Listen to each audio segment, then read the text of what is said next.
Usernames and passwords. 660-1651. 660-1651. And it's Mrs. Smith. And she's already live streaming. Got it. We are live. We're live now? What? Start when you want to. Okay. Call this meeting to order. Would you please stand for the Pledge of Allegiance? First of all, a moment of silence, and then we'll do the Pledge of Allegiance.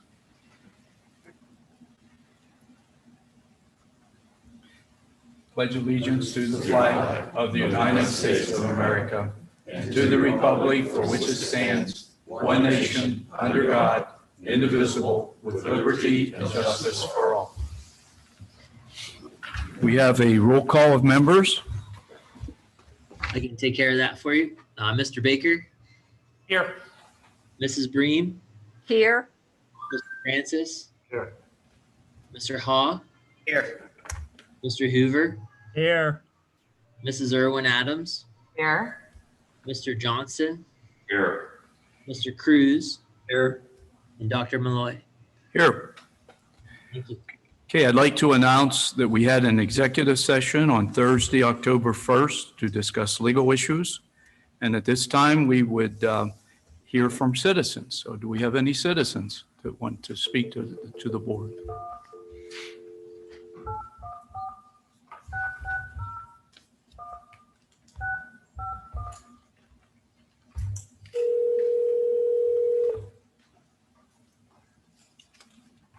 Hello. Hello, Mrs. Smith.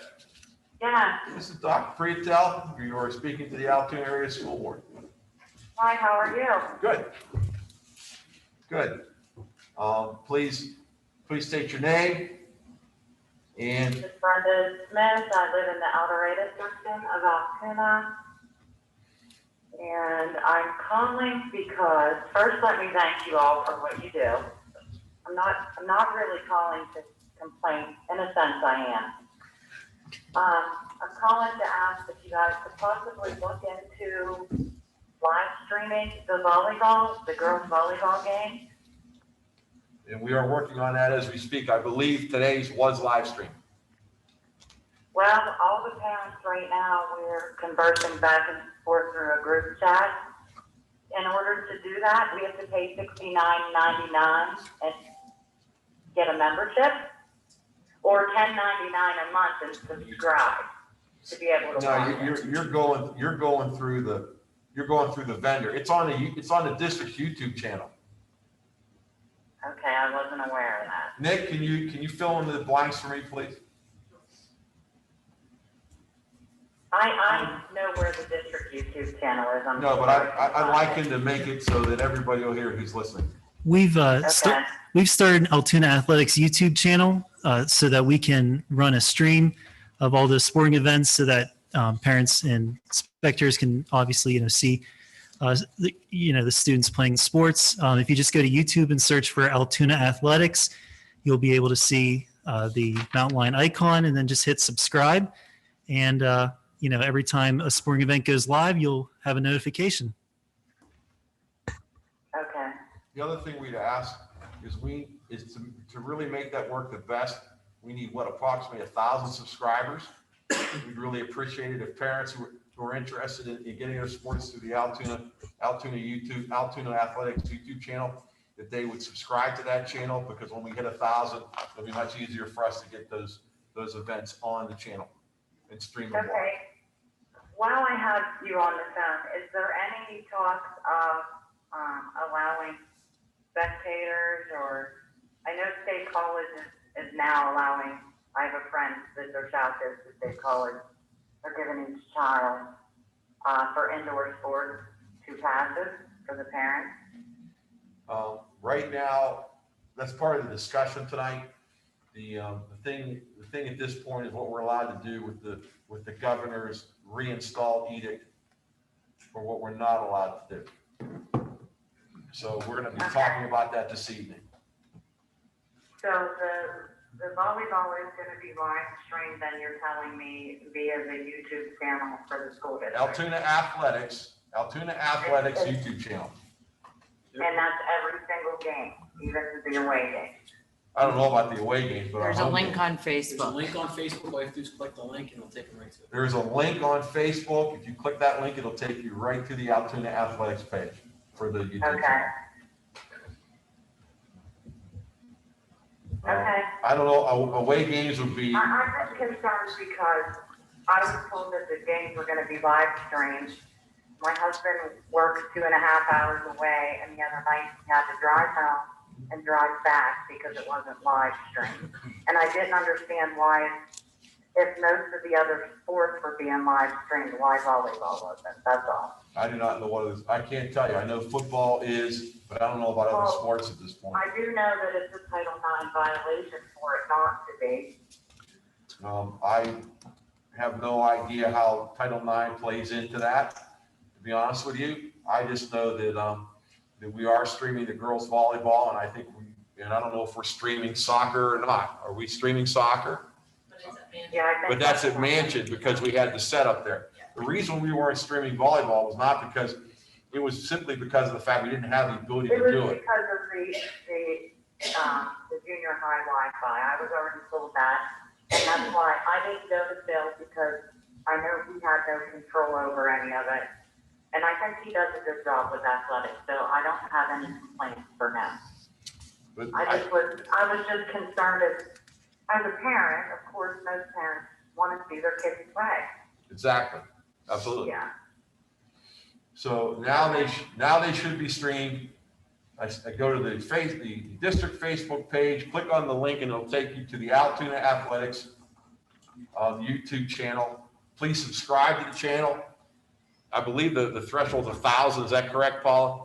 We need 1,000 subscribers so that we can basically automatically live stream anything we want to live stream. So all the parents and boosters out there, please go sign up. Okay, well, tonight the game is away, and the parents are being told they have to either pay $10.99 a month or $69 to Well, we don't have register. the control over what the away teams do. I mean, that's a whole nother ballgame, but we will be streaming Can I our ask you a stuff. question? Are we live streaming away football games? Not to my knowledge. Okay. Okay. We are not. We are not. It may be accessible through the conference like Mid-Penn, and then some of the hosting districts do have that capability that they share the link to us, but there are also subscription fees on some of these. Right.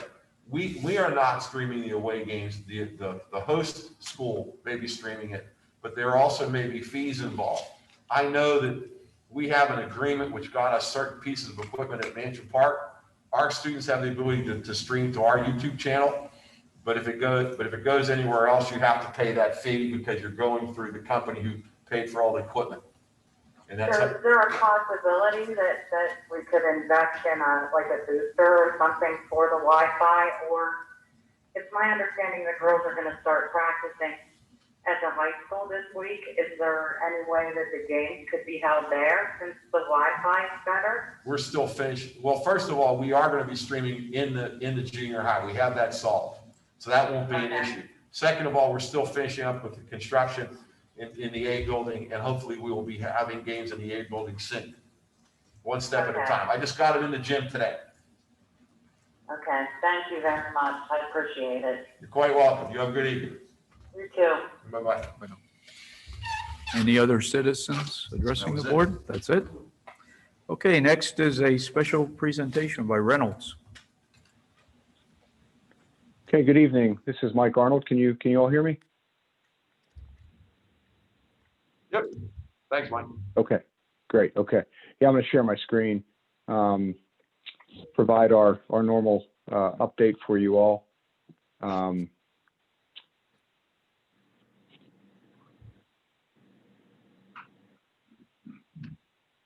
Hopefully you can see that at this point. Yeah, so this is October 5th, our update number 19.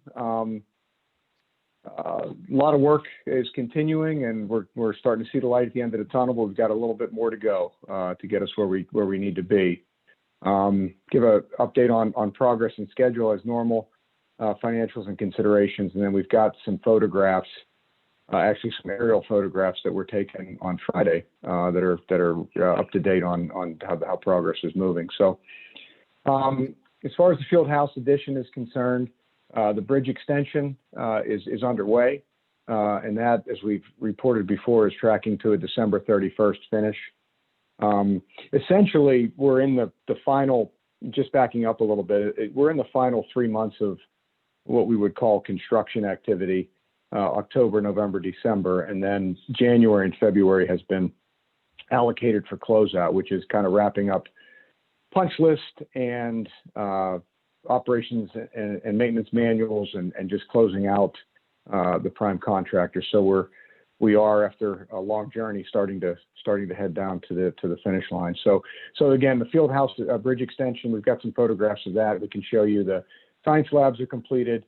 The new high school building, right now we have a inspection scheduled for Tuesday, October 13th. And we are looking to have the inspector come back. Typically they do a walkthrough, they identify a few items, and then we bring them back. And right now we're looking to have them back by the 19th to issue the certificate of occupancy for the new building.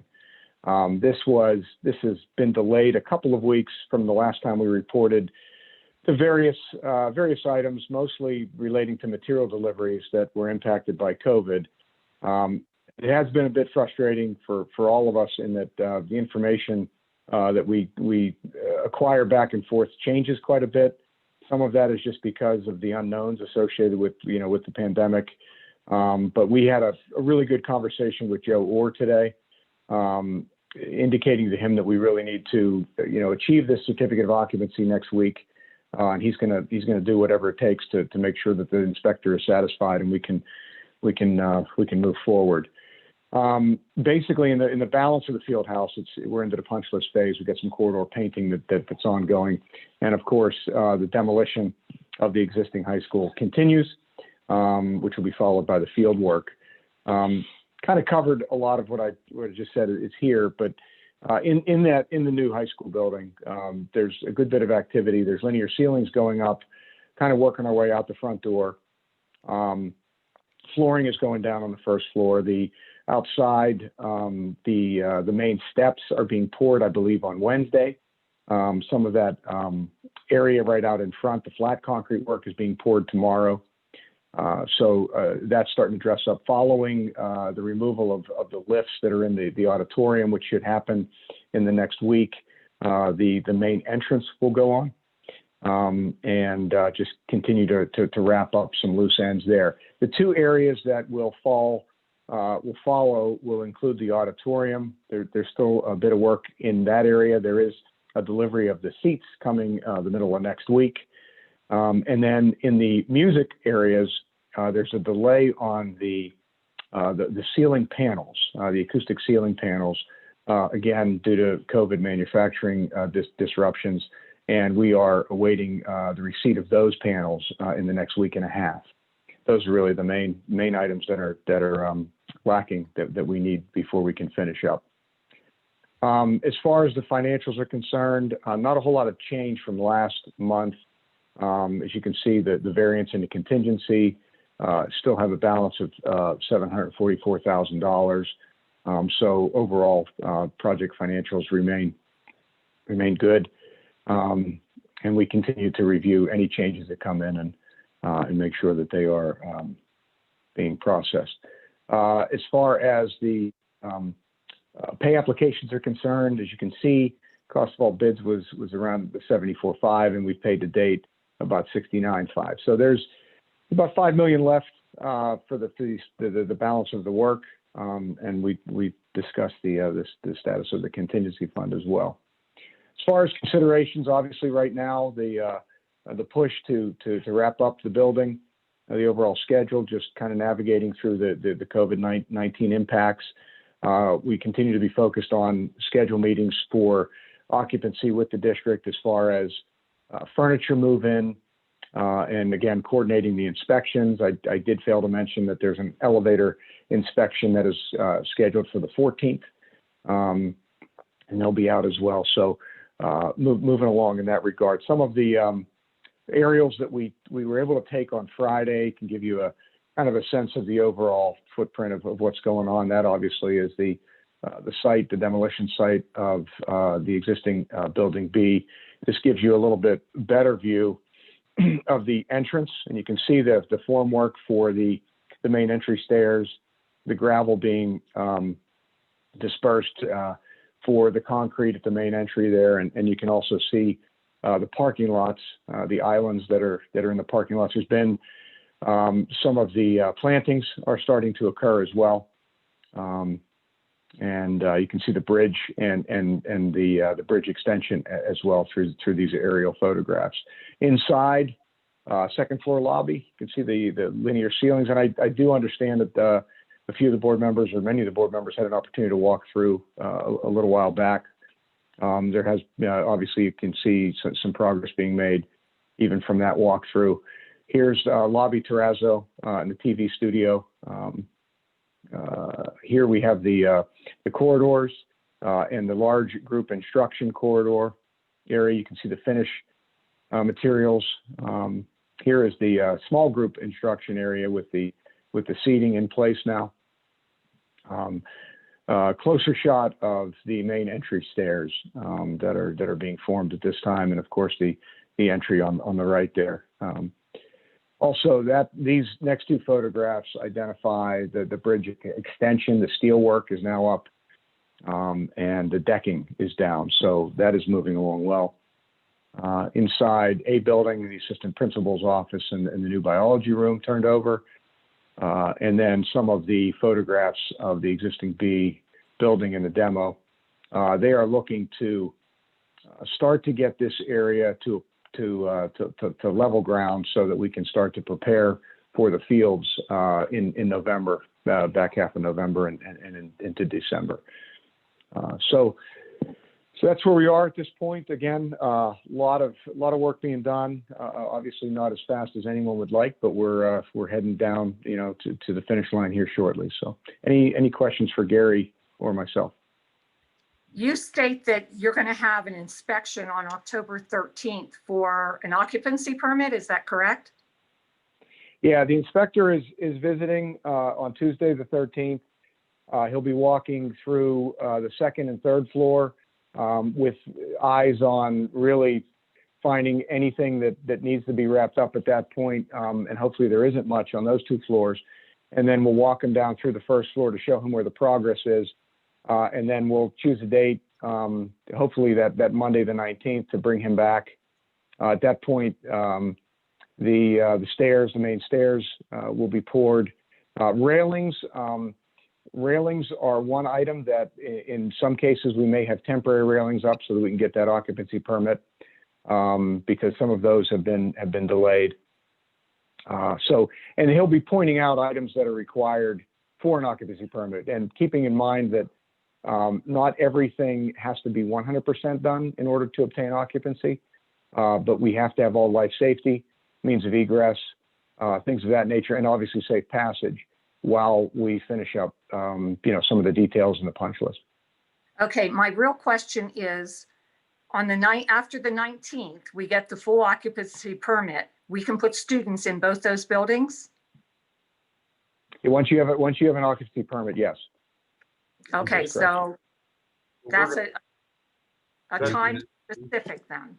So that bridge extension that is going to be completed December 31st, does that not impact us putting kids back in the building? No, it does not. How are they going to switch from building to building? I think it's They have the bridge. They have access to the bridge. like on the right. Yeah, the new bridge that crosses over 6th Avenue is complete, and it will be ready for traffic. But the hallway that we walked through wasn't very big, so I don't know how you're going to put kids through that hallway. We're gonna have to time it and stagger our classes to make that work. That's already part of our COVID plan to begin with the high school. The thing we need to understand is we have an occupancy permit for the 19th. That means we can fully go in, wax, prep floors, get the classrooms ready to go, because that's going to be the biggest piece that we have to do to get the classrooms and the space is ready for kids. Right now, the board walked through the building last Monday, and you saw the stuff in the cafeterias, et cetera. Well, the open cafeteria, I would say, is, in comparison to last week, there's maybe 20%, 25% of that stuff left. It's almost empty. The closed cafeteria, which is closest to the home ec suites, that's probably about 40%. But the biggest problem with the closed cafeteria is the stuff that's there has to be moved into the B building. And a big chunk of the stuff that's in the stuff that's left of the the open cafeteria, some of it's going upstairs to the third floor to the childcare rooms. The other part is going back into the B building. Again, it's making sure we can get into the B building to get that stuff installed. So Go ahead. the other question I have are according to the construction schedule, we should have been done and in the building July 27th. So I know COVID hit, and I think that was 42 days, but that's well past. So can we back charge your $5,000 a day at this point? There's going to have to be an extensive analysis of that. There is day for day delays, and then there is the subjective delays that we have been hearing about, not only on this project but many projects, as it relates to manufacturers shutting down and how that impacted their delivery, and getting back in the queue to get some of the materials manufactured and delivered to the job. So it is a very detailed and difficult analysis that we would need to go through. I will tell you that this group, and we've done a lot of background checks and research as to contacting suppliers to make sure that we weren't just being fed a line with respect to some of the delays. And it is throughout the industry. It's pretty hard hit in that regard. So, I mean, it is something that we can talk further about. I really want to get across the finish line before we enter into those kind of conversations, as that can have an impact on productivity. Well, our students, our seniors this year have not started school yet. Anyone above 5th grade has not started school. And it's hurting our students. It really is. And the seniors, this is their final year, and they're sitting home on virtual or cyber. I mean, we've got to get kids in this building ASAP. I mean, I know they have all these excuses why it isn't done, and that's wonderful, but it's still hurting kids. And that's what I'm concerned about. Understood. And we are pushing as hard as we can. Can we clarify your comment there, Sharon? Our kids are receiving an education. They're not in brick and mortar.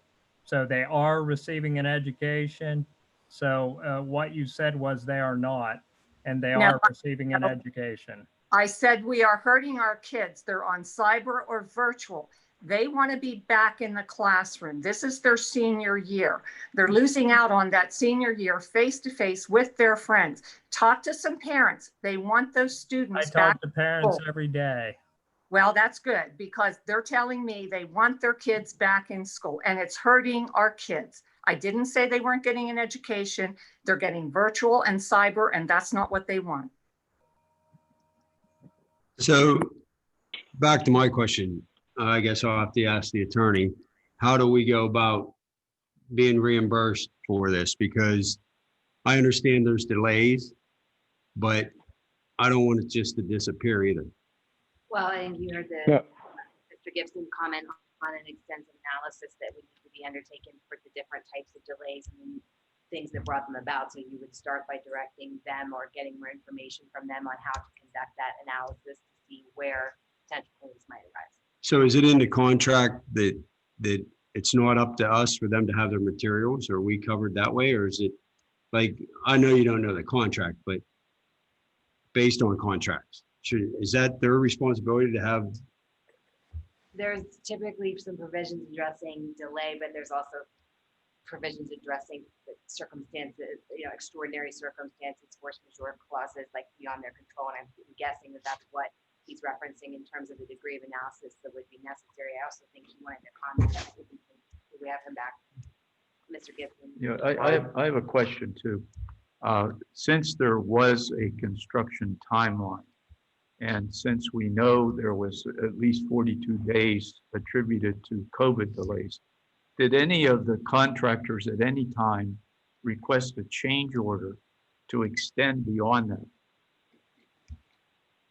I don't know the answer to that. Because I know in building projects I was involved in the district over the years, that's typically what happened.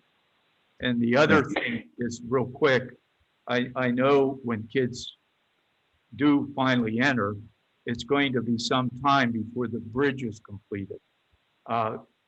In other construction projects, once again, where there were kids in school, the contractors would come in after school hours, so they wouldn't disrupt the education because there's a lot of noise and movement and so forth, and it can be a safety issue for kids. So I know at Logan that the contractors worked from 3 in the afternoon till midnight or 1 o'clock or whatever. They did 4 12-hour days, and they didn't disrupt the school programs. Correct me if I'm Yeah, wrong. and that would be the intention. Once the faculty and students are back in the rooms, is to coordinate a schedule that makes sure that we don't disrupt what's the function of the building. Your question regarding requests for extensions of time, when the COVID-19 hit in March, there was a lot of correspondence on contractors reserving their right to extensions. However, unlike a scenario where you have a particular weather delay that you can actually count the days or some other act of God, this has been a bit more interesting in that even upon the restart of the projects, manpower accounts were not up to where they needed to be because there were some workers that didn't feel safe coming back. So it's a bit more subjective. It's going to require a pretty detailed analysis. We're very well documented in the meeting minutes. Anyone that has had the opportunity to sit through our job conferences, we review the schedule in excruciating detail. So we have the documentation to move into a kind of a discovery mode on this. I believe Gary and I, want to be able to get the task at hand done as far as getting the occupancy permit and get the project from a construction standpoint wrapped up as quickly as we can. Those type of discussions can be disruptive to the progress, and we definitely don't want to do that, disrupt any more than it already has been. Okay, correct me if I'm wrong. When we went into the yellow phase and construction was allowed to resume, I believe that 1 or 2 of your subcontractors asked the board if they could come in and start working. If we didn't let them in, that they were going to sue for, am I wrong on that? Wasn't that said at one time? I thought it was. Wasn't that said at one time, Reynolds? Yeah, Gary, I'm not aware of that. So Gary, do you have any knowledge of that? No, not to my knowledge. I don't know that. I think if we look back at some of the minutes in the school board, I think we'll see that. The question was, if we didn't let them come back in, could they do that? And that was what Carl discussed, because it could be a lockout situation. But what happened is we kind of blocked on them coming in, and what happens a week later, somebody comes up with the virus while they're working here. But I could have thought that we were kind of threatened. Maybe I'm wrong. Maybe I. No, I thought, like he said, that Carl said if we locked them out, we would be held responsible. Right. And then what ended up happening was, when we did give them the ability to come back in, then we got all the concerns about COVID and the delays that were possible, et cetera, from Farfield and from Reynolds, the Reynolds Plumbing, and that whole issue. Well, my thought is, if we're entitled to any money before we pay them all their money out, we should start figuring this out pretty soon. Yeah, we have in the provisions of the contract, we have retention on each and every one of the contractors, and typically, we're holding back enough money. And to your point, it's sooner rather than later, as far as what the direction will be. And that's something that we obviously will dig into the details of that and start to produce some documentation so that we can all make an educated decision.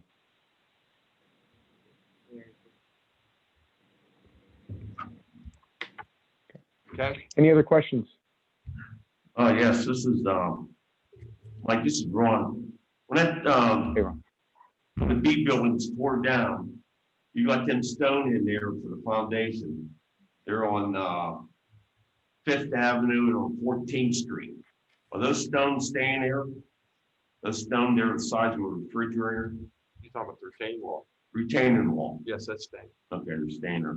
And, we went through the school last week. Yeah, it looks nice. I don't understand the lockers on top of each other. So if you have the bottom locker, you got to open it up with a combination. You got to like get down on one knee.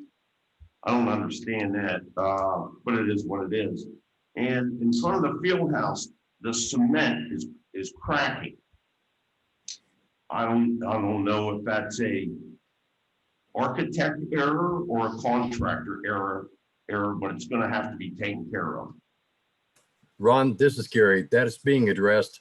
We have an architect supplemental instruction coming out to recut some of those saw joints and to make some repairs. So that is being addressed by the architect. We are waiting the information to come to us at this point. It just seems odd that it's 17 feet long and then they have a seam, I'd be like 4 feet, and put a seam in, but we all know small cracks are going to be big cracks. Yes, that's being addressed. That's all I know. Any other questions? I guess my question is, so when are we looking? I mean, I know we're saying occupancy after October 19th, but when we looked at the front part of that building, it looked far from being done. So aside from the auditorium, what areas are we looking at that will be unusable when we can start to occupy it? Right now would be the auditorium and the music areas. We, at this point, have the final coat of paving on the parking lot scheduled for, looking at my notes here, I believe the week of the 16th. We are pouring the steps on Friday. I believe Wednesday, we're going to pour some of the flat work. So that front's coming around. And as Mike spoke earlier, once we get the lift out of the auditorium, then the entrance doors can come in. So basically, as of the 19th, assuming we get our occupancy, that would not include the music areas or the auditorium, but the rest of the building should be occupiable. Okay, thank you. Any other questions? Okay, thank you, Mike. Thank you. Bye now. Okay, let's move on then to new business, sporting event attendance. Right. First, I wanted Phil here.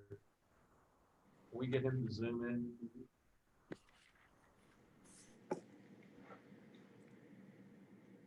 guess I just assumed he was going to be here because he was here at 5 o'clock.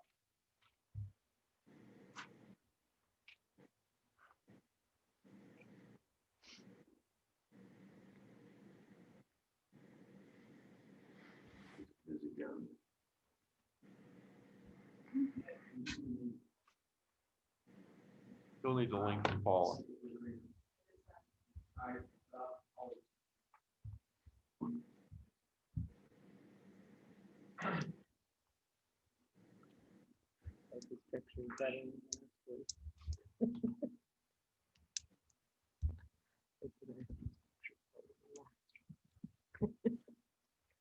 So this past weekend, we discussed with the board the situation with Governor Wolf's mandates being reinstated with a stay. And the board did straw poll regarding attendance because it was a drastic change from what we had planned, which was 50%. We went back to the mandates of the 250.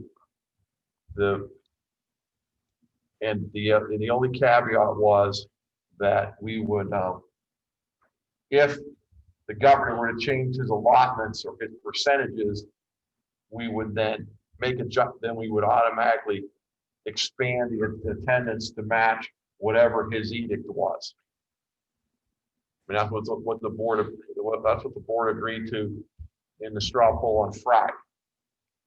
My question to the board is, I believe that I basically put the motion, the motion I had everybody do the straw on, I adjusted a little bit to move forward with it. We need to make it official regarding moving forward with sports. The issue comes down to, and the board expressed this when we met, or when we did the executive session.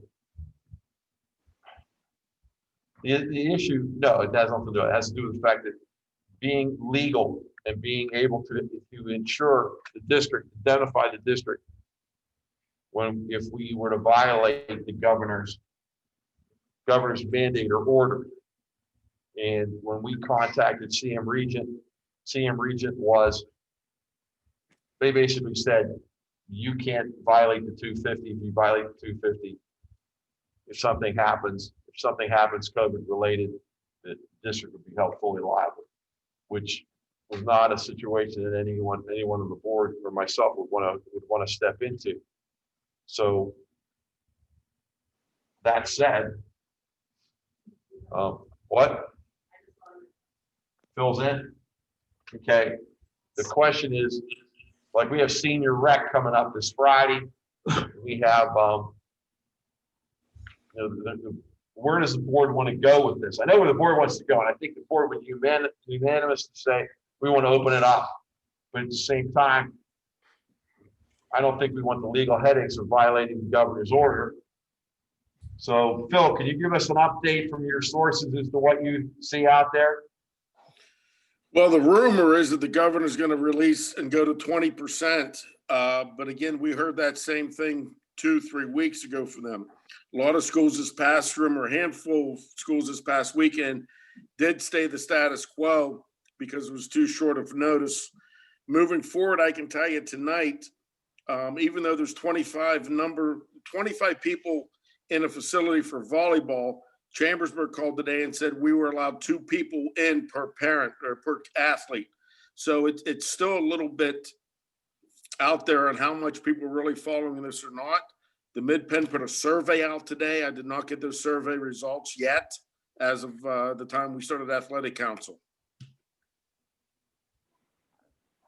If we continue with senior night this week, I think that's something that Larry and Vince and I and Patty have to really discuss, because unless we treat the field as its own pod, we would be going over that number if we're staying strictly to it. Okay, the administration has recommended that we approve a motion that would limit the number of people attending outdoor events to 250 participants, 25 people, including participants, for indoor events, and changes to these limits would follow alterations made to the governor's mandate prior to the next scheduled event after those alterations go into effect. So is there a motion? I'll move it. Is there a second? I'll second. Who second? Mike seconded. Now discussion. So my question is, and this was my question to Dr. Priatel on Friday, when we got the email, I was confused about the liability. So is it just COVID liability that we're not covered, or is it a personal injury, other liability? Because I guess that's my question.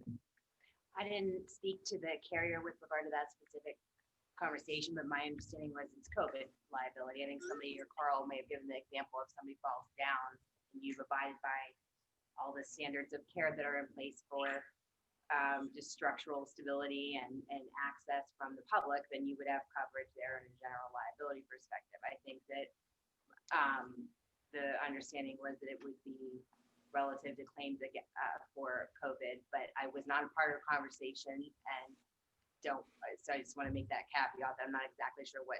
Okay, because that was, honestly, that was my biggest thing. Like, I wanted to know, as long as we're covered liability wise, I think it would be really hard to trace a COVID case back to a football game, because if that person's been at a football game, then they've probably been 15 other places that week. That goes to outcome of liability. When you're denied coverage, that also includes your defense costs. So you might win in the long run because it's so difficult to trace it. But if there's a denial of coverage at the outset, even if someone has a losing case they assert against you and you're denied coverage, you could still have to defend a loser case up until the point at which you can get it dismissed. If it takes a long time to do that tracing and those efforts, you wouldn't have coverage for that either, in terms of defending cases that even wouldn't be successful in making those types of tracing. I did talk to Carl and he said we are covered for everything with the exception of COVID. And he agreed it'd be very hard to prove where they got it. I mean, I can't go somewhere and get the flu and then go back and sue somebody because I got it at their store. That we absolutely agree with that. And that was my understanding as well. But I think the point about the way insurance coverage works is that it's not just the outcome of the claim, it's the cost of handling it and defending it that you have the potential impact from in terms of not having that coverage. Could they still sue us at 250? So like they can sue us at 250, they can sue us at 5,000, can't they? Well, I don't know. I suppose the answer to that is yes, but they wouldn't have a governor's order supporting them in doing that, whereas in this case they would. So they would have something very clear to point to say that the standard of care was known and well publicized and not followed. What if we had them sign a waiver, everyone that come in the building, that they can't hold us liable for any COVID? Carl mentioned that would be a good idea to do that, along with having a sign that they enter at their own risk. And also, and we did it at the game I was at, repeatedly tell people to wear a mask and be social distanced. I agree. The waivers are a good idea. It might help stem some of those that might be inclined to file a lawsuit because they know they filed a waiver. Whether that would make a difference to your insurance carrier about coverage is a different question. Well, I wasn't worried about them and coverage. I'm just saying if they sign a waiver for a lawsuit, like, okay, I wasn't worried about the coverage. Sure.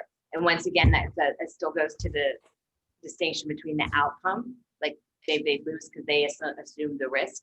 How far you have to go and how much money you have to spend to defend and prove that point is another aspect of it that has to be considered when you're looking at a potential denial of insurance coverage. I know that wasn't the point of the question, but it's still a factor. Anybody can sue, with or without an attorney. So whether they've signed that waiver might make them less inclined to do so, but it doesn't preclude them from walking into somewhere courthouse and doing it. Ron, you had a question. Yes, I had sent the governor an email a couple weeks ago requesting a percentage formula for different school districts. Mansion Park, for example, holds 10,000 plus. 2,500 seemed fair. A smaller school, like single A, double A, they probably hold like 1,000 people. I can see that 250. I can't see Elton Mansion Park being liable for 250 people. I was outside the game on Friday. I was watching the band, did a great job, and there was probably 200 people there plus watching. But I was looking at Mansion, and there was probably 125 people there. I'm like, yeah, it's sad, And then the BG game, I'm watching that on TV, and there might have been 30 people there in the stands. And I look back at that, and I'm saying, who's being hurt in all this? It's the kids. And I feel since this all started in March, people know pretty much, I hope so, wear a mask, social distancing, wash your hands. It's going to be senior night. The band was playing down there in Columbia. Holliesburg band didn't get to show up. I know it is what it is, and this is like all out of a sci-fi movie, but I would like to open it up to, we did 33%, and we got about 2,000 people, maybe 2,300, and we're pretty much okay. So that's my feelings. I agree with that. I think we need to open it up. I think we're doing a disservice to our students, their families. I mean, these kids play hard, they practice hard, and they want to go out in that field and they want to be recognized, and they want people in the stands. They want someone to see when they make that touchdown or make that basket in basketball. I mean, we have to take the students into our consideration here when we're thinking about this. Well, the question I would have then would be, how many do we permit for indoor activities? Well, if we go off a percentage, like if the field house sits 3,000, would that be 700? Well, it's approximately 24. So you say 25% would be 600. And I mean, no offense, but you don't probably get 600 people in there, do you? Not unless it's a really big game. I mean, Hollidaysburg maybe, but Not for a volleyball game. no, not for a volleyball game. Volleyball game having an attendance of 100. I just think that our facilities are so big that we're being really limited by this. And we should be based off a percentage. I think everything should be based off a percentage.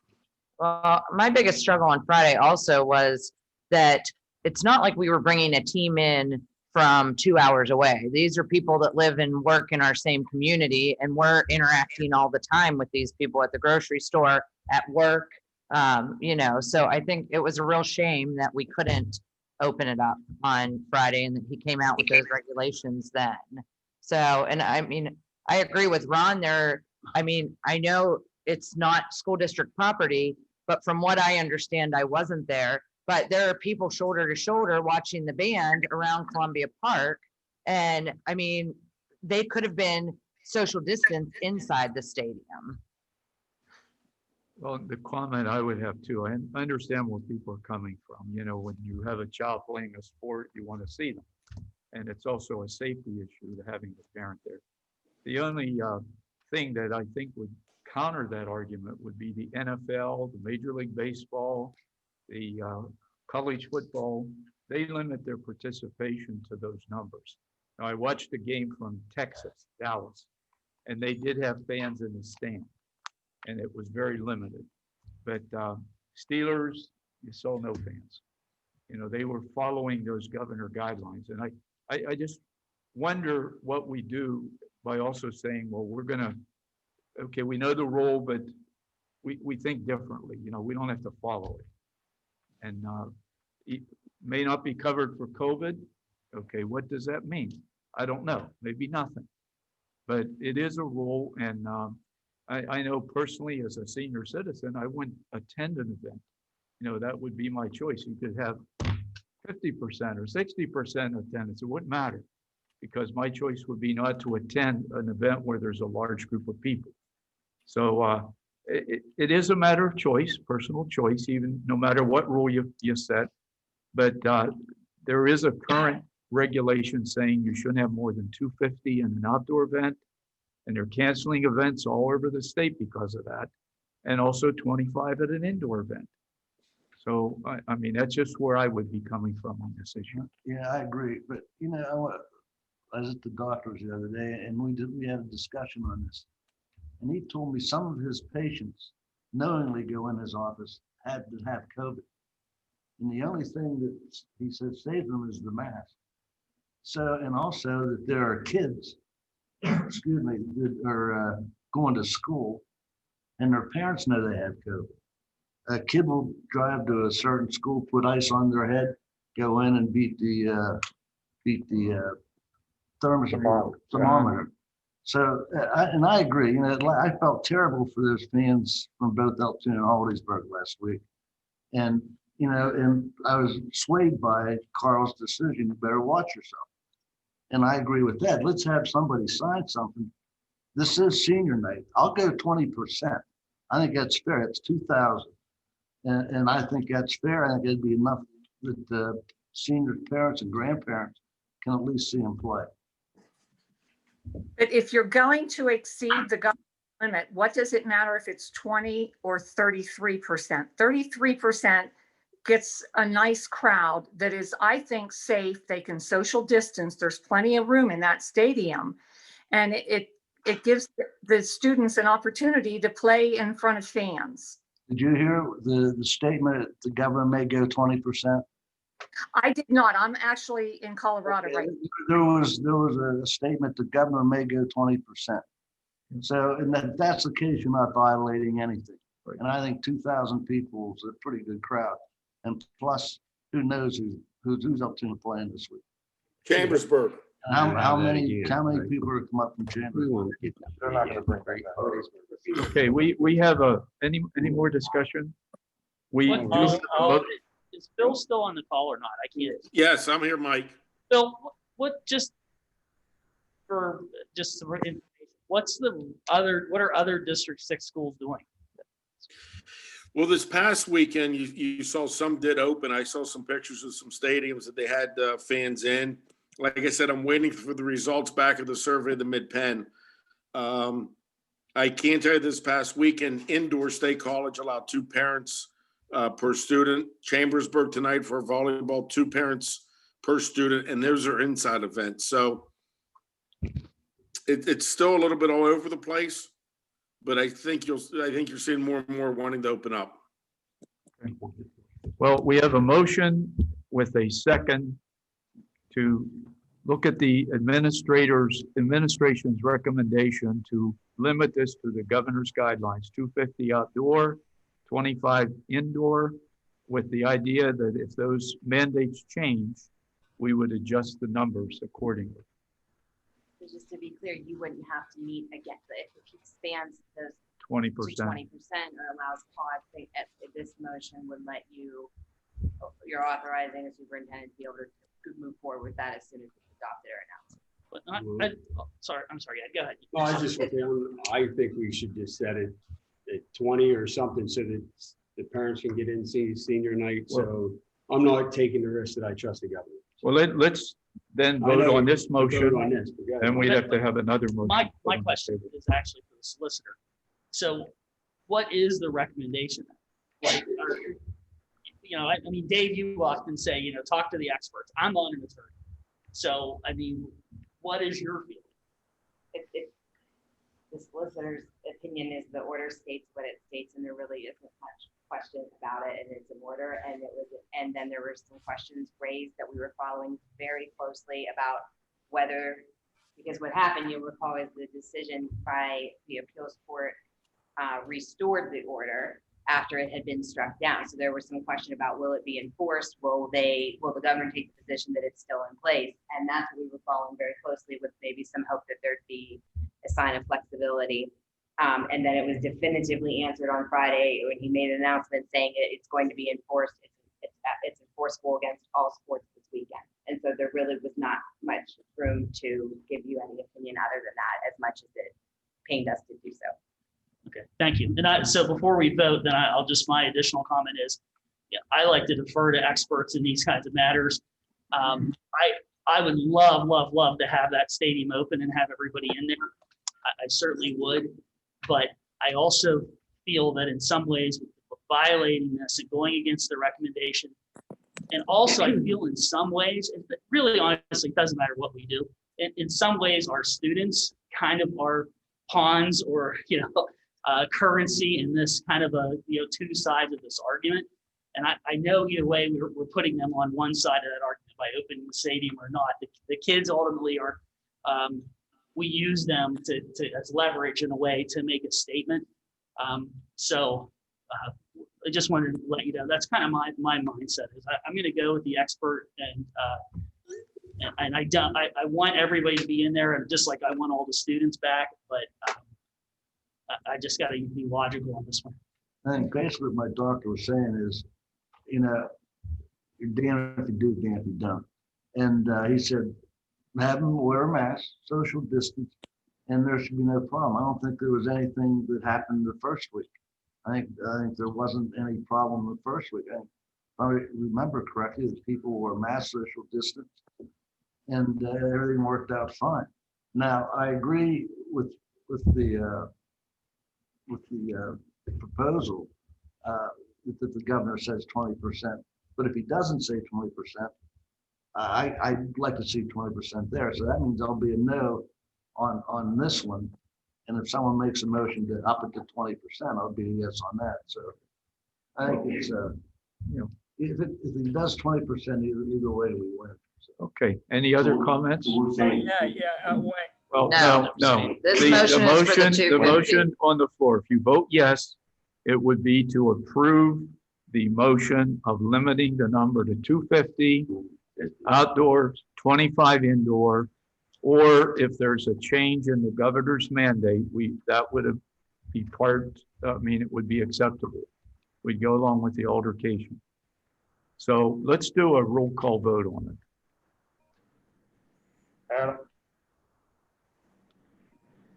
Sorry, I was looking for the unmute button. Okay, Mr. Baker, Yes.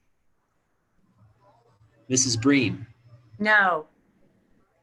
Mr. Francis, Mr. Haw, No.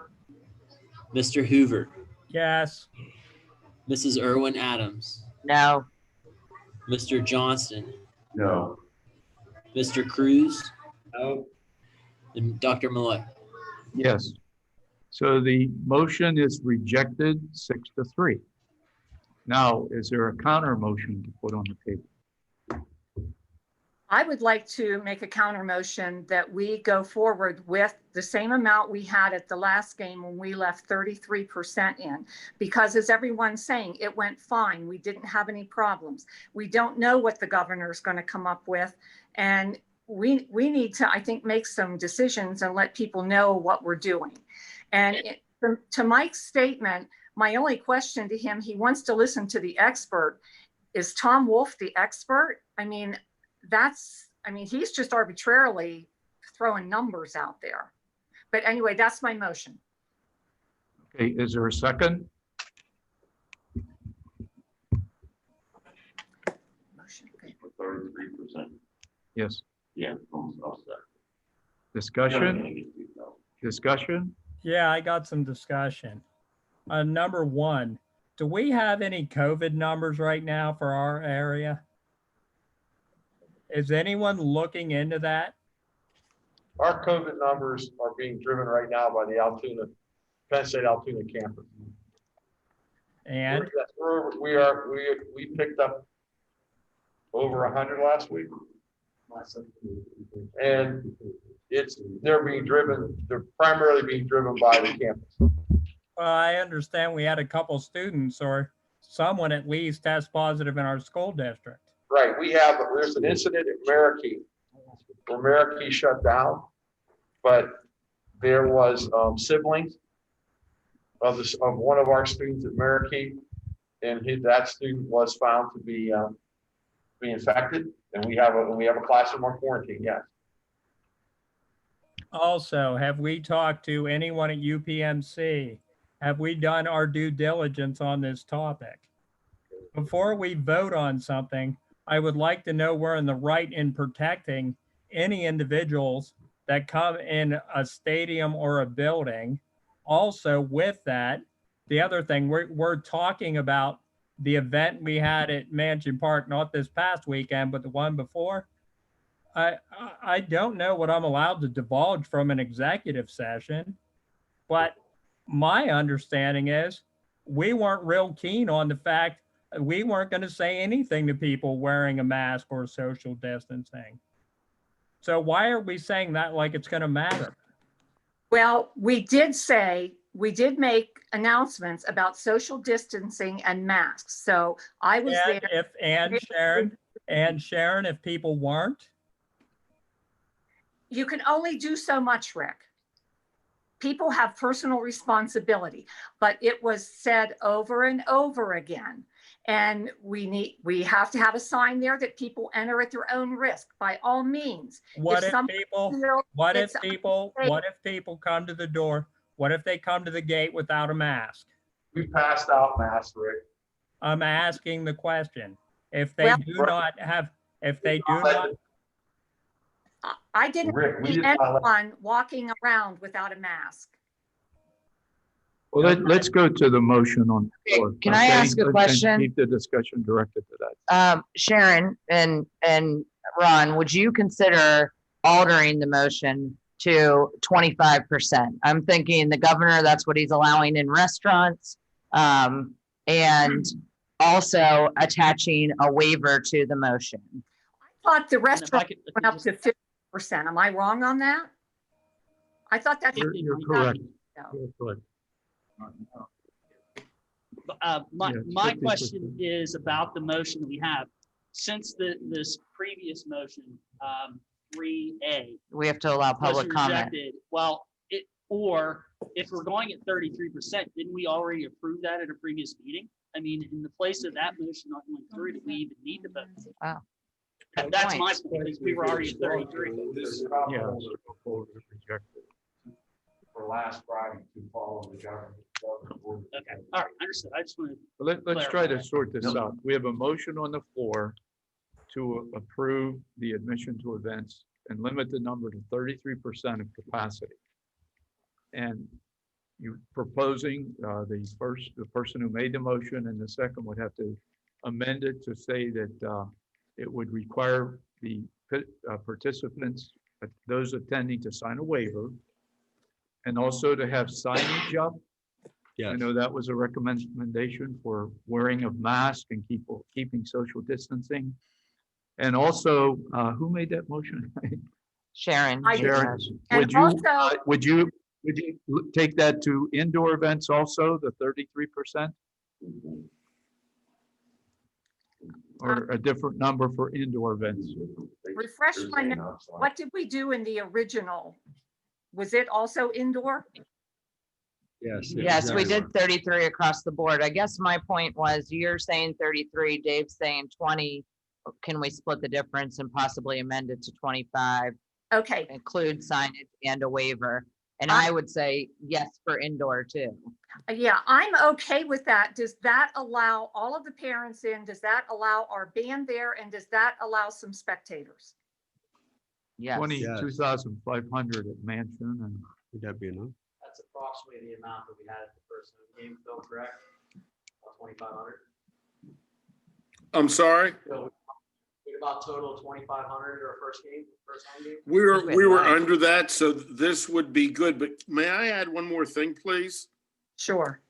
Logistically, signing a waiver as you enter, when you're talking about 2,000 people, could end up being a nightmare. And you're, what if they signed the paper when they bought the ticket? well, and you're also, okay.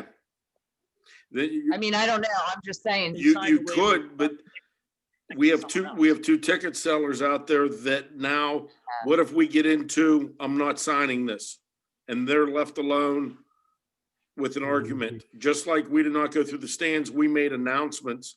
I'm just throwing it out there. That's a good point.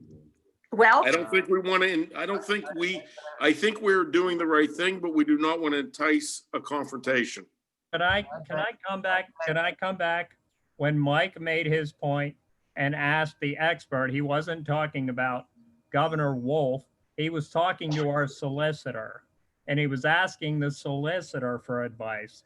Sharon, that's who he was talking to. And I'm very clear on what the solicitor said we should do, the recommendation. The recommendation from the solicitor, who is our attorney, the legal advice we just got was the governor's mandate is exactly what it is, and we should follow it. I'm going to get it on the record. That's the information we got from our legal department. And if you're going to tell me that we're just going to blow that off, I'm not going to be a part of that. well, and I think it'll come down to how we each vote on the issue, Rick. So exactly. Sharon, let's clarify this because we've gone back and forth a number of times. The motion is 25%, no waiver. I say no waiver. Yeah, I can go with that. Well, Sharon made the motion. Do you want to have waiver or no waiver? Okay, if everyone is in agreement, no waiver, 25% and no waiver, but we definitely need signage that says you enter at your own risk. Okay, the second was made by Ron. And would you accept that amendment? Yes. 25% signage, no waiver. That's fair. Any other discussion? You know, I just want to say, on the second week of high school football, there was a high school team. They were spread out in the stadium. Come halftime, they bunched in. The AD went out on the field, spread it out, social distancing, put on your mask or canceling the game. Well, that They'll might be split a up. So technique. they have to be told, you gotta be told that we're doing this for the kids. Now, the other part is we're 25% for indoor also. Yes. So everybody clear on the motion? Yes. I wanted to ask if you wanted to allow for any, Public comment? I don't, because it was on the agenda just in, Okay. as the general topic, I don't think you need to go back to public comment, but do you want to allow for any room if the governor's potential changes happening later this week are different or greater than that, just so that it's, Can we do a straw poll again if that happens? Yeah, I mean, you could come back to it again if you need to, but knowing that there's some expectation of activity, it might include more than just a percentage. It might include a discussion of pods. It might just, there's variation. And if you wanted to change the motion to allow for anything 25% or any other guidance issued by the governor that is more beneficial to spectator access than that. Or you could just plan to revisit it if it is something drastically different than what's expected. I understand the intent, and I agree with the board with the frustration with this whole situation. I think we need to get fans into the stands. I can't back something that violates the governor's mandate. That said, I understand the situation and the policing necessary, and I also understand we have a huge facility. But right now, we can put more people in the Olive Garden than we can in our high school gym, which is stupid. I mean, Olive Garden will turn some people, they have 50% occupancy. We have 25. But the problem with some of these. No, 215. Oh, 25 inside. Gotcha. 25 inside, okay? And what I'm saying is the problem with this 25 to 50 is the fact that it's an arbitrary number for small situations. He was not thinking of a stadium when he came up with these numbers. Now, I cannot recommend that we violate the governor's mandate or that we violate the solicitor's recommendation. But at the same time, I understand that this is handcuffing the district in a way that I think is counterproductive to have because community. We're going to get through this together. Everything we're doing here is for community. And so from that standpoint, I understand it and I agree with it. If we need to put in do we need to put anything else with it? Because I personally think that you're not going to get more than 25% out of go. Yeah. Then you just don't probably need to worry about it right now. And again, that doesn't change anything about what our recommendation is. It's just. But It's on TV, it's on the radio. That's right. And I totally understand where Chuck is coming from. He's a commissioned officer and he took an oath to follow the laws of the state. That's something that's there. Guys, I got one more concern. We had this motion on the table. Well, we're in discussion. Well, we had a discussion. I have more on the discussion. Just a quick question. What about the employees from the school district that work these events? If we go over and above the mandate that the governor laid out, and one of our employees that works one of these games or one of these events, what if they get ill and they cite the fact that we went over and above what the governor wanted? Sorry, it's a COVID-related issue. We're taking this. I mean, they don't have to work the game if they don't want to, right? I mean, correct. No one's forcing them to work the event. And quite frankly, I'm going to speak on a personal note here. I spend more time telling those guys to pull their mask up. Okay, so they're obviously not fretting over it. But I can't speak for them totally, but the number of times I just say, hey, cover your nuts. Okay, any other discussion? Okay, let's do the question. Do a roll call vote. Okay, Mrs. Breen, Yes. Mr. Francis, Mr. Haw, Yes. Mr. Hoover, Based on solicitor advice, no. Mrs. Irwin Adams, Yes. Mr. Johnson, Yes. Mr. Cruz, Yes. Dr. Malloy, No. Mr. Baker. Okay, so this motion was approved by a 5-4 vote. 6-3. 6-3 math. 1, 2, Rick Hoover and myself. One, Hoover, Malloy, and Baker were no's. 6-3. You're right. I can't count. Okay. So the motion was approved, 6-3. Okay. Let's move on then to proposed changes to the instructional delivery COVID-19 plan moving forward. This is for discussion.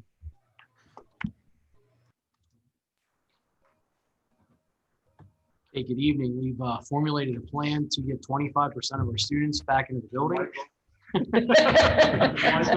That is a joke. I do believe it's on. Yes. Am I good, Paula? Okay.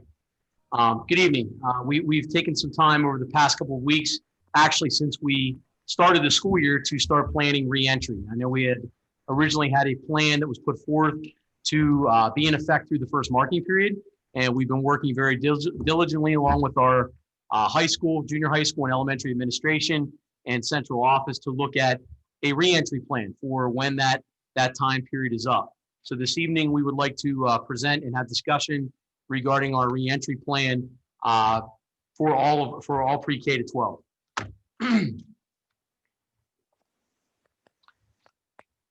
For the Alton Area School District pre-K, from our pre-K program through senior high school, we would like all of our students pre-K through 12 to be offered a 5-day face-to-face attendance model by Thursday, November 12th, 2020, which is the first day of the second marking period. When we put forth our original plan, we had discussed the plan being in effect for the first marking period. We've delivered very successfully, in my opinion, to our virtual, our ACA, our Cyber Academy students, and our spread out face-to-face elementary students, K-5 through our 8 elementary buildings, as well as here at the junior high school, which is currently housing our 4th and 5th grade students. We will continue to offer elementary Cyber Academy, secondary Cyber Academy, and a virtual option for all pre-K to 12 students upon return to our brick and mortar setting. Tonight, what we'd like to discuss is our transition plan, along with the timeline to make that happen over the next 4 to 6 weeks. So I'll turn things over briefly to Mrs. Flegel.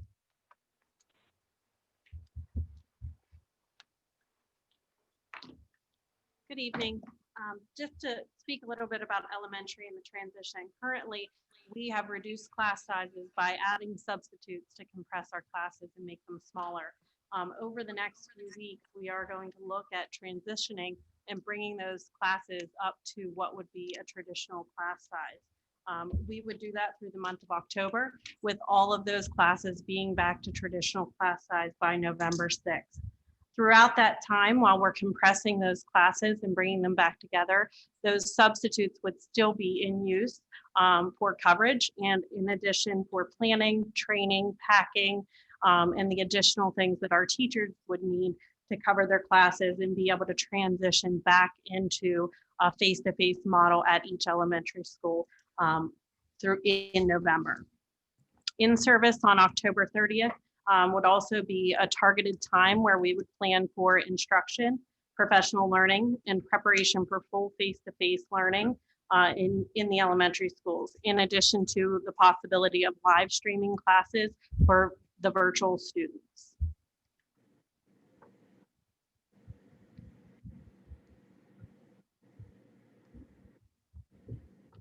As we continue to compress, we are looking at a sequenced move. Many of our teachers are here at the junior high school, so we would allow them to be packing and working on those items. And Doug's crew would be looking at moving them from November 7th through the 9th, so that we could have everything in their buildings and they can prepare their elementary classrooms starting on Monday, November 9th. As we're looking at that, our elementary students would be in an asynchronous setting at home on November 9th and 10th, where learning materials would be prepared for all of those students to be doing at home. We are scheduled to be off on Wednesday, November 11th for the Veterans Day holiday, and all students would return to the school setting on November 12th at their designated elementary. As Brad mentioned, in addition, we would have that virtual option still for all of our learners at the elementary, so we would still have that up and running for them starting November 12th.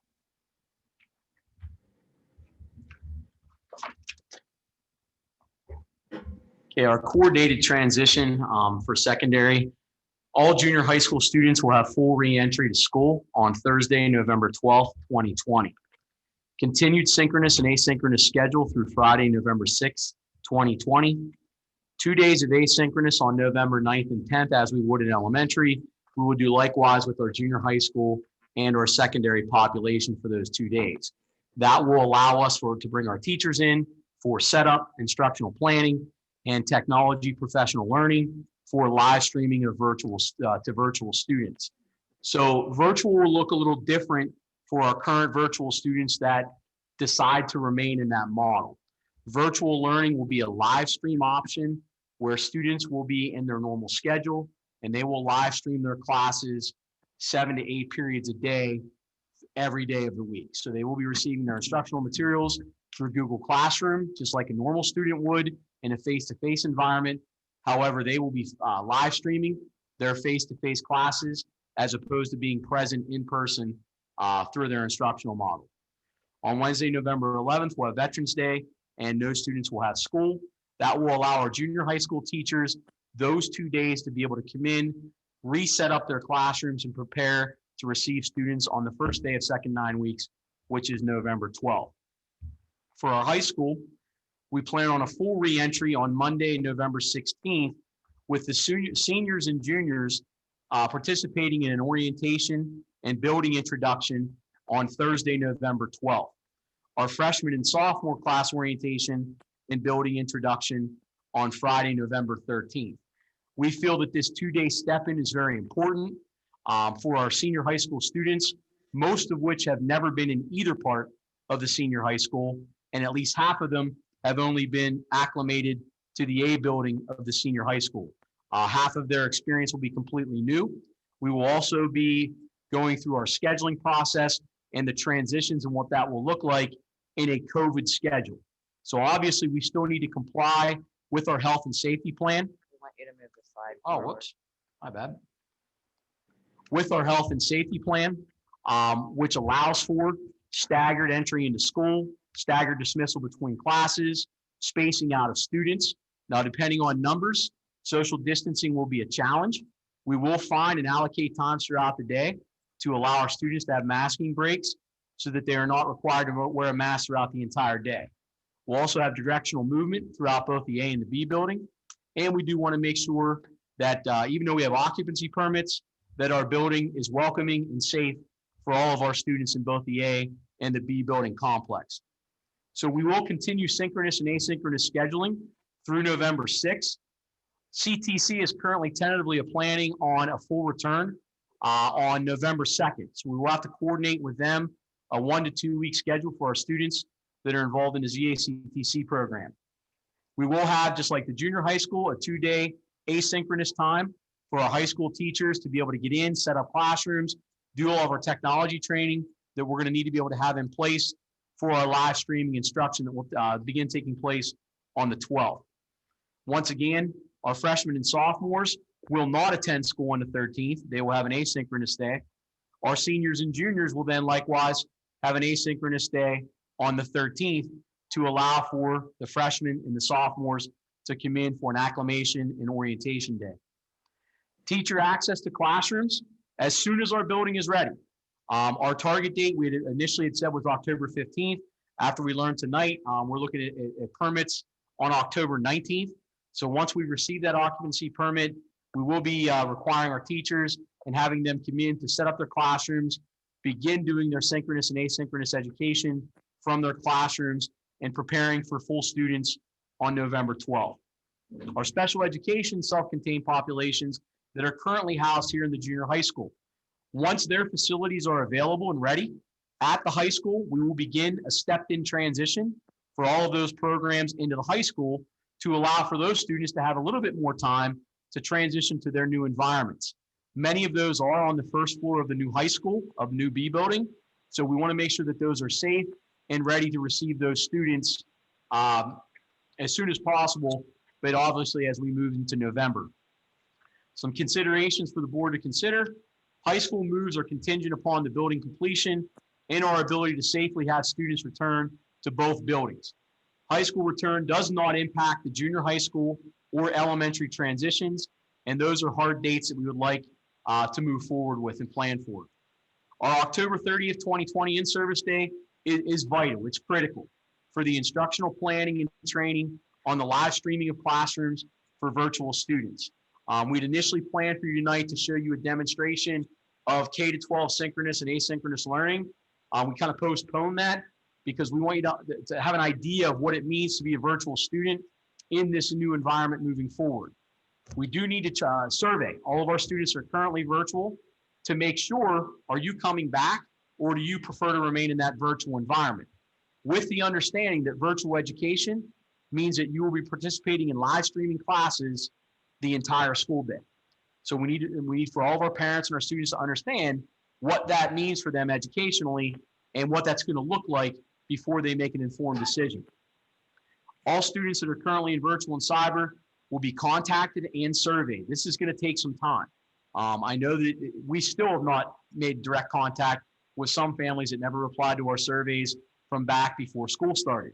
So we need to reach out to both students and parents to get a very accurate count of the number of students that will be live streamed versus brick and mortar 5 days a week. So we're going to be working on that as soon as the board gives us the approval to move ahead with our timelines, our dates, and our plan.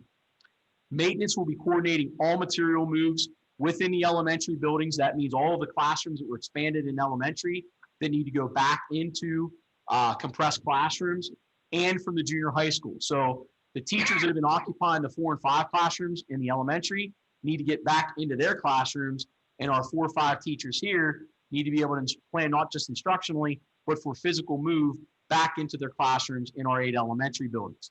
This is anticipated to take 2 to 3 days. Doug and his crew are working on a 2 to 3 day timeline over the dates of November 7th through the 9th to have that completed moving forward. So as we had discussed at the beginning of the year and we put forth in our plan, we fully intend to offer live 5-day face-to-face instruction at the beginning of the second marking period on November 12th.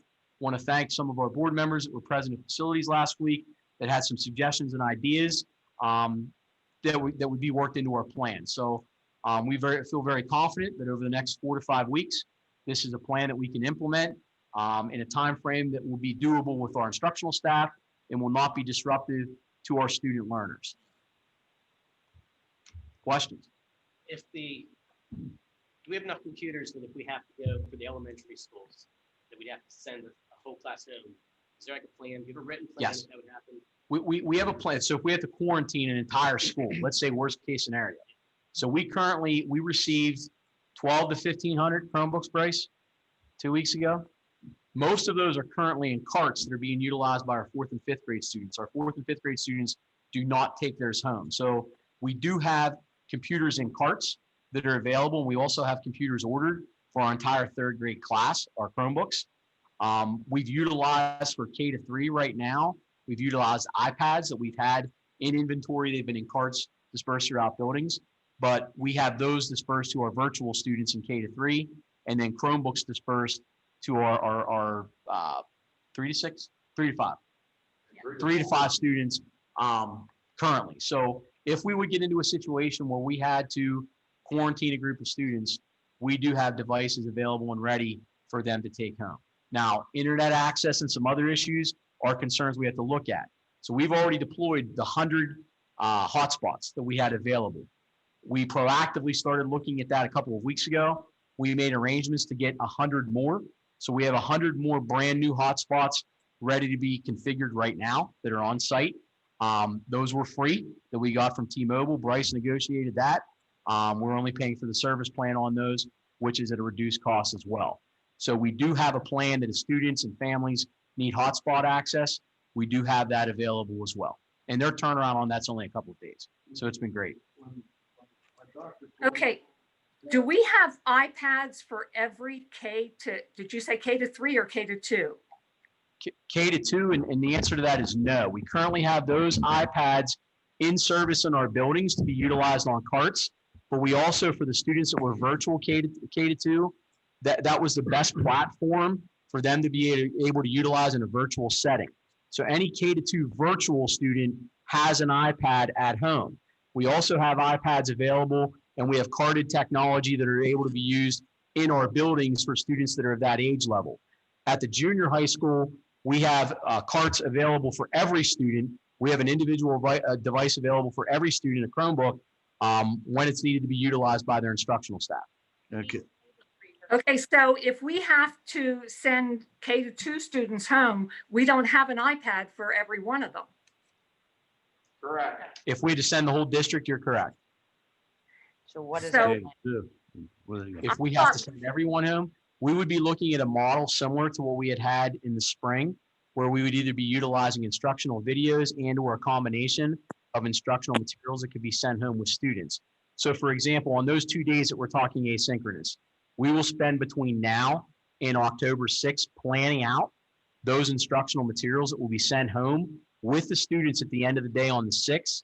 They'll have 2 days of work, hard copy work, that they'll be utilizing for those 2 days on the 9th and the 10th. For those students that are virtual, they'll continue in their model utilizing the platform that they have. So let me ask you a question. Sorry, go ahead, Sharon. No, go ahead. So I really appreciate your efforts in valuing our opinions. My biggest question would be, could we come up with some sort of 2-week unit that the kids could take home, that they could have readily accessible in case we would need to, quarantine, so we have something ready to go and we're not scrambling and being reactive? With quarantine, I hear you. The answer to that is it would be out of date.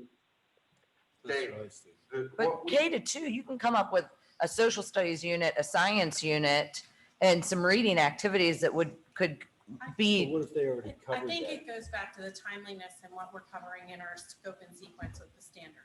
So we want them to be in line as much as possible with what their classmates are doing and what the other grade levels are doing in our buildings across the district. So when we look at it, we have a situation right now where a class has to quarantine for 5 days. So because we have that scope and sequence laid out for all K-5 students with the standards, with what their evaluation pieces are, and with their materials, everything is aligned. So those teachers were able to gather those materials. We offered to send support, whatever we needed to do, and they were able to create those packets, have everything ready so that they are right in line with what their classmates are doing. So whenever those students return, they will be able to pick up with what every other grade level in our district, with every building in their grade level is doing throughout the district, so that we're not creating Swiss cheese and putting pockets together, and we're able to align those standards for all students within the grade level. There's 2 aspects. First of all, the curriculum is detailed well enough that approximately 50% of it, we can give you a weekly packet, or weekly structure. Currently, we're bringing in people in the evenings and off hours to finish that up for the other half. Because we just introduced the reading workshop, so we're working on the scope and sequence and finalizing that. They have the first 9 weeks done, they'll have the second 9 weeks done here shortly. And so we're gonna have it laid out in pieces. What's going to happen if we have to quarantine a class? There's 2 aspects. First of all, if we're going virtual, some people have machines, et cetera, and therefore they would be able to go on in there with their own machine. For those who don't have a machine, we would have to try to provide them with a machine. If we couldn't provide them with a machine, then we'll make sure we have supporting materials that they'll be able to use that will be current and keep them up to speed with everybody else. We do have a classroom right now that's under quarantine, and it was kindergarten, and it would have been iPads. But the amount of time it takes to get them up to speed on the iPads, their quarantine will be over. Their quarantine's over on next Monday. So it just didn't make sense. Now, will there be a situation where we have a group going out for a full 2 weeks? I sure as heck hope not, but the odds are not in our favor. But we have but we have the plans and we're putting the pieces together, so we'll be able to do it as seamlessly as And possible. we've had some singleton cases where students, have to be quarantined for whatever reason, and their quarantine may be 14 days. Essentially, we've been able to switch them to virtual instruction, so they're able to pick up and stay with the class. But our virtual instructors are using the same pacing that our classroom teachers are using. And I have a couple of questions. The special education classes, self-contained classrooms, the stepped in transition, what does that mean? So what we're looking at is as their classrooms are available at the high school, they're currently here. Our high school students are currently here, self-contained learning support, or not learning support, life skills support, MDS, and autistic. So as their spaces become available, we want to give them a longer transition time so that we can move, because they have a little bit different moves, like they have swings and some changes different, stuff. absolutely. So But we don't- want to get them Don't into. miss no days of instruction? Right. No. We would be moving them. What I'm saying is we would move them over sooner. We would have them starting sooner in the high school as opposed to some of these others, to give them the time to acclimate, get used to their new surroundings and their environment. I wish years ago we had the streaming of classrooms, because that would have solved the problem with homebound students. The issue with and you understand the self-contained life skills and multi-disabilities, the issue is that's a lot of a move. And once the spots become available, we can move them in an evening. You just have maintenance move them. And likewise, we'll have access to the parking lot, we'll have access to the rooms, we'll be able to just, instead of the van coming here, it'll just go over there. And hopefully we'll be able to transition. Well, and we're also trying to be sensitive to that students, some of those students do not deal with change and transition very well. Right. So if we can do that over a longer period of time to kind of get them acclimated to their surroundings and their new environment, Well, my that can, concern was more with them missing days of instruction. they'll miss no days of instruction. And the other question, teacher contract has that we have parent conference days. Yes. Are those going to be? Yes, so we have a virtual conferences that will take place through K to 12. Parents will be able to sign up. Dr. Caminiti is currently working on a way for all of our parents to sign up for a time slot virtually. And it's actually next week for our secondary. Our junior high is Tuesday evening and Friday morning. Our high school is Thursday evening and Friday morning, 2 3-hour windows. So they will have a virtual conference where they will be similar to this. They'll be in a waiting room in a Zoom. They'll be brought into the Zoom and then out of the Zoom. So they'll be in a wait room at a designated period to have those virtual conferences signed up. Okay, And then we're also offering a phone option for those parents that and do the not last- choose. The last question would be transportation. This actually is going to work out really well for transportation, because with the 12th being the start date for everyone, we can resume normal transportation and normal runs for our elementary and our secondary. One of the challenges is going to be food services, because we are still going to be providing food service for our virtual students. So serving live, in addition to serving our virtual students with their weekly pickup, that is something that we're working with Sue and Metz on how to coordinate that effort. Okay, when my doctor told me that parents are sending kids to school knowing they have the virus, how are we going to, we have our teachers are going to be susceptible to that type of thing. How are we going to protect them? How are we going to protect the other kids? And is there a fine if a parent knowingly sends a kid to school with the virus? There's no fine, but we take the kids' temperatures every day and we screen them and we follow all the protocols. We have sent a lot of kids home with the cold or the flu. I want to say that of all the kids we've sent home, we probably sent home hundreds. Mm-hmm. We've got 2. Well, the thing is, when a kid puts an ice pack on her forehead and supposedly beats the I don't know how temperature. they do that, because I haven't seen any children bring ice packs in now. So it might be different in the high school. There was a school that I was shocked when they told me about it, but it happens, and if this kid's friend wouldn't have said anything, she'd probably still be going to school. Well, and here's what CDC DOH recommends. So for any student that we send home that is symptomatic, they have to meet one of 3 requirements in order to be re-entered back into school. They have to have a doctor's note clearing them, even if they were symptomatic, confirming that it was non-COVID. They have to have a negative test or a 10-day quarantine period. They have to meet one of those 3 requirements in order to be allowed back in school. So those are the DOH recommendations. That's what we've been following. And I will tell you, just because I'm based out of here, we are not sending a ton of kids home. Initially, I think we were very concerned about the rash of students with fevers and coming down with symptoms and whatnot. We really have not seen that a tremendous amount. I know when you walk by, we kind of have our quarantine area for students that are being sent home. It's right next to my office, and I very rarely see students there. We've allocated a couple of adults to assist in that area. So fortunately, we've not had a ton of students that are coming down or teachers noticing symptomatic students. I think parents are recognizing, and our nurses are then sending home another reminder when to keep your child home. So if their kid is exhibiting symptoms or they're doing home screenings in the morning, it appears as if they are being diligent in evaluating their own children and seeking medical attention or pediatrician advice when necessary.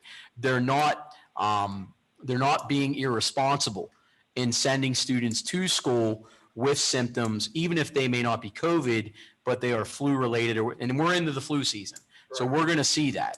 I mean, we're going to see the sniffles, we're going to see the coughing, the upper respiratory stuff coming through. But I've not had anything from our nurses other than, hey, is it okay if we send home a reminder to parents that if you see these things, we are encouraging you to keep your child home without penalty? You know what I'm saying? It happened. A parent sent the kid to school. And the thing is, 97% of our parents wouldn't do that, but the 3% would. And that's affecting our teachers and the rest of the kids. And I hope I like to think that we have protocols in place so we can identify students that may be trying to beat the system or beat the temperature, if that's what it is. It's kind of hard to hide the other symptoms. If they're coughing, if they're sneezing, if they're sniffly, those kind of things. Really the only one that they can kind of mask is that temperature for trying to beat the temperature. And if that's the case, obviously we want to have a conversation with that parent about, is this model the best choice for you right now? If you have a child that is ill, maybe we need to put them in temporarily virtually to see if that works for them, because obviously we're concerned about their health as much as we are about everyone else, adults, teachers, students, and staff included. So that's a very good point. It's something we're going to have to be on the lookout for. And they should be held accountable. The parents should be held accountable. It's not, in this society, people don't want to be held accountable for anything, but parents have to be held accountable. So is there, I guess, an opportunity if, for instance, my kid has a bad cough and cold right now, is there an opportunity for him to stay home and do virtual on a day, and still get recognized for being in attendance because I can't send him because he sounds terrible? Right now, obviously our secondary students are all Right, virtual, so that he wouldn't really, was fine, but let's say but- moving forward after Yeah. return, that we have a student that may be potentially symptomatic, but not know whether it's COVID related or some other virus related. Could that student, absolutely. Now that would be a day of absence. However, instead of having to call in to pick up work, they just jump on their teacher's Google Classroom and they can get an update or live stream right into that classroom like we're going to do with our virtual students. It still would be an absence. Not if we're able to live stream to that student. We have we have the ability for the kids to sign in, and the principals have that, and we can do that. The only issue there is they have to have a device. If they don't have a device available at home, they can't do that. But if they have a device at home, yes, very easy. I just think if the opportunity is there, that would be a lifesaver, because I'm telling you, today, I wouldn't have been able to send my son to school. However, he was able to participate at home because. So he wasn't charged with an absence day.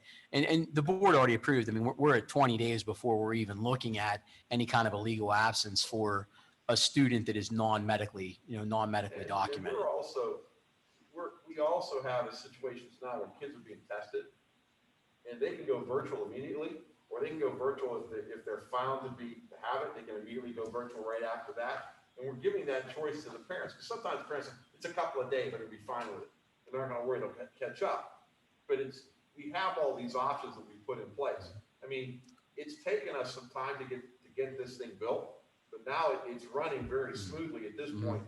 Well, if you could call it smooth, it's running on a lot of labor, but we are getting things done in an efficient manner. The live streaming actually it's going to eliminate a lot of excuses. I hate to say there's excuses. If you're sick, you may not be able to participate in a live stream event on that day. You might be just unable to participate that day, and that's fine. We can get you caught up, but they could live stream from a virtual setting, and technically not be absent. So if they're in every class and they sign in the morning, that wouldn't count as a day of absence. Absolutely. That's a great point.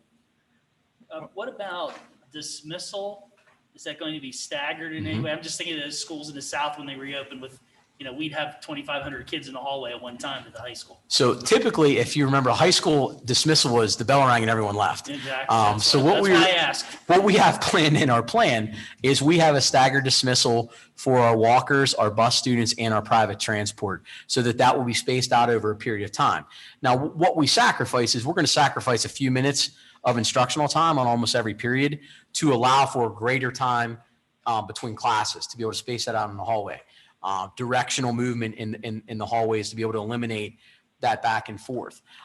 So we are sacrificing a handful of minutes instructionally, but it will allow us to space out things like dismissal, because at that time, if you think our dismissal, all of our buses will be over here. So high school all has to get over to the junior high school area, plus we'll have our junior high school bus students getting out to those same buses on 8th, 7th, 13th, all over the place. And that's if we get our waiver and variance from the city to continue stacking down to 17th Street. I will tell you, it has not been an issue with our 4th and 5th graders. Their dismissal has been unbelievable. They're cooperative. They do everything you ask them to do. They do it in a timely fashion. We're hoping the same for our junior high school. So we're looking at what is best in terms of walker dismissal, bus dismissal, private transport dismissal sequencing, and that's going to involve transportation very heavily. So absolutely. The second question is, we heard tonight from Reynolds that the music area is probably going to be the last to finish. So if we have occupancy, and I mean, the way it looked the other day when we looked at it and what we're hearing, there probably could be a possibility that by mid-November, those rooms still aren't available. So are we looking at contingencies for where to put the band, orchestra, chorus kids? Because that's a big number, and they really shouldn't be denied the ability to practice. If everything remains on schedule, and that's an if, because they got a piece of my mind today as they pushed it back to the 19th. Those areas should be done, or they should be close enough to done that you can use it during the day and have the contractors in there second shift finishing up what needs to be finished. The biggest issues in those rooms are the sound treatments, the clouds, etc. to get those rooms. They might not have tile in them on the 12th, but the tile's easy. Doug will come in the evening and put the tile. And we haven't talked about it yet, but if chorus would be a challenge, because we utilize the auditorium here for chorus the entire day. The band room might be something that we can look at sharing over a short period of time, if that's something that we need to be able to coordinate in terms of physical space too. You do have those larger group areas in the new building that they. We could do. They're shuffle not to those soundproof. That's the only Right, but challenge. I'm just saying, if they don't have a room to go to, and you might have 55 kids in a music class, they have to go somewhere. Well, the SGI, I mean the black box is going to be an ideal place to be able to hold. I just think an that ensemble. I'm hoping it's done, but the way this is 2020. I'm with you, Mike. I would ask that we're at least. I just want to put it in your mind that if we get 2 weeks out and it doesn't get done, there should be a plan for those music, chorus, orchestra, band kids to be able to have. And the one thing I did emphasize in here that, worst case scenario, the high school is its own entity in terms of reentry. I mean, November 12th is a non-issue for elementary and junior high. If for whatever reason there would be delays that would necessitate the high school pushing a little further, that would not impact elementary or junior high school.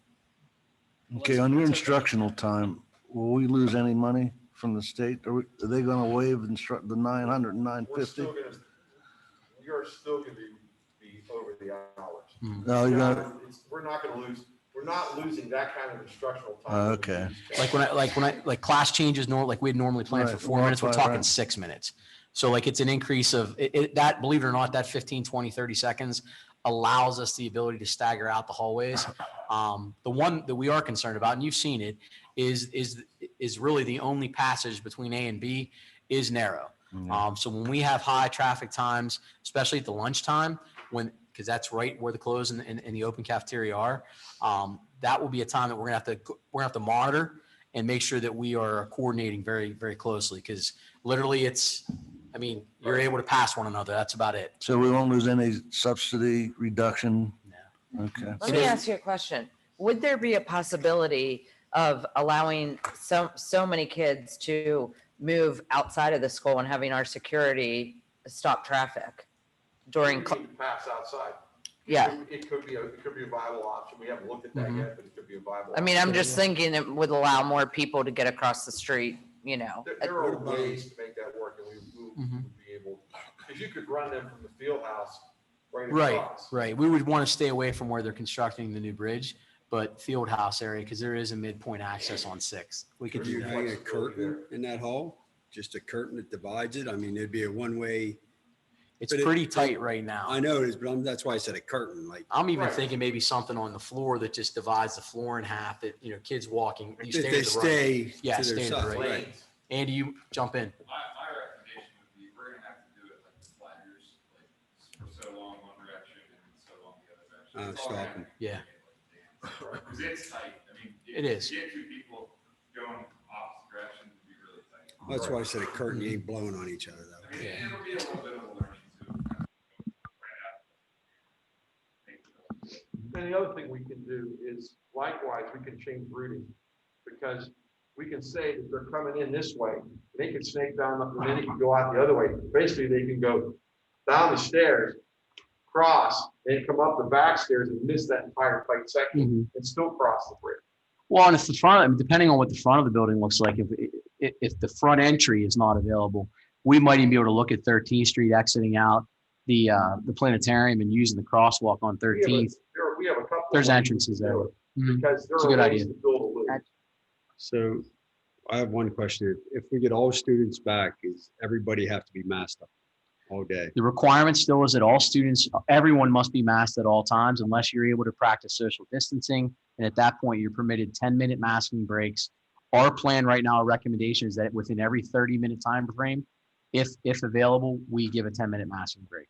And we would continue to encourage that. In a lot of our classrooms, they're big enough that if we space students out, that will be very plausible. It depends on the size of the room and the number of students. Now, I know I have some classes that are 30.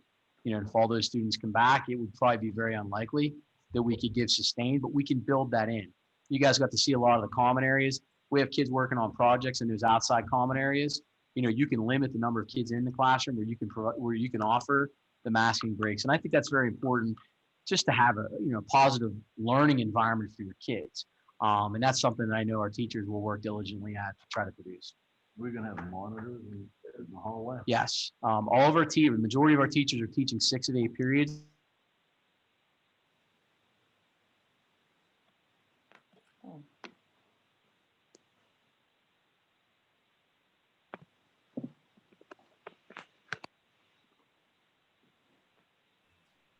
I lost it too, Sharon. Yes, they froze up.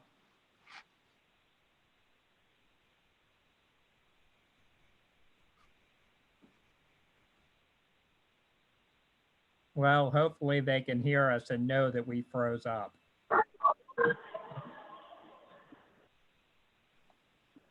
Yeah, I had a I'm calling in. question I can hear you and Sharon too.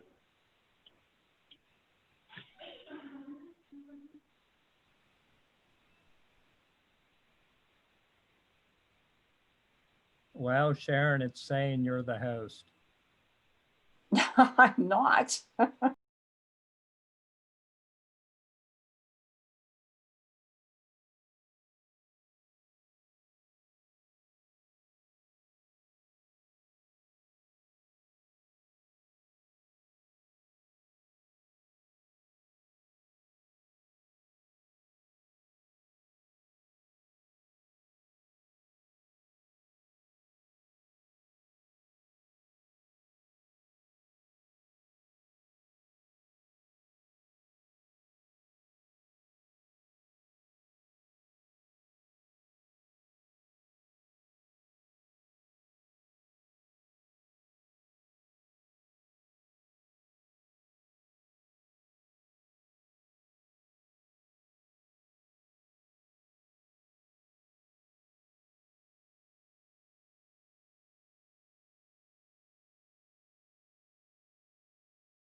She just told him exactly what we Do you want me to call Rick on my cell phone? Yes. Okay.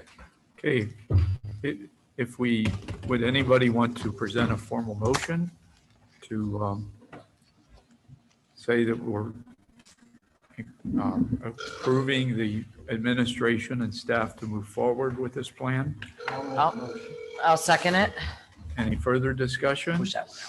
I would just like to congratulate Dr. Prietel and all the staff that went into putting this plan together. It's done very thoroughly and well thought out, so did a great job in getting it together. Rick, we lost you. The internet's down, so I have you on speakerphone with the rest of the board. They're proposing a motion for a vote to move forward with the proposed timeline for reentry. Hang on, let me get Sharon. Doc's getting Sharon. Yes. I'm here. Sharon's here. Hi, Sharon. Hey, I think I'm back online here, Brad. I think you are. Sharon on? I'm on here. Yes. Okay, any further discussion? Okay, those in favor of approving this plan for the administration to move forward, respond by saying aye. Aye. Opposed? Plan is approved. Okay, that's all we have on the agenda. Is there a motion for adjournment? So moved. Is there a second? We had a lot of so moves. A lot of second. A lot of seconds. Anybody opposed to it? We're adjourned. Nope. Good night, everyone. Thanks, Sharon. Enjoy your vacation. Thank you.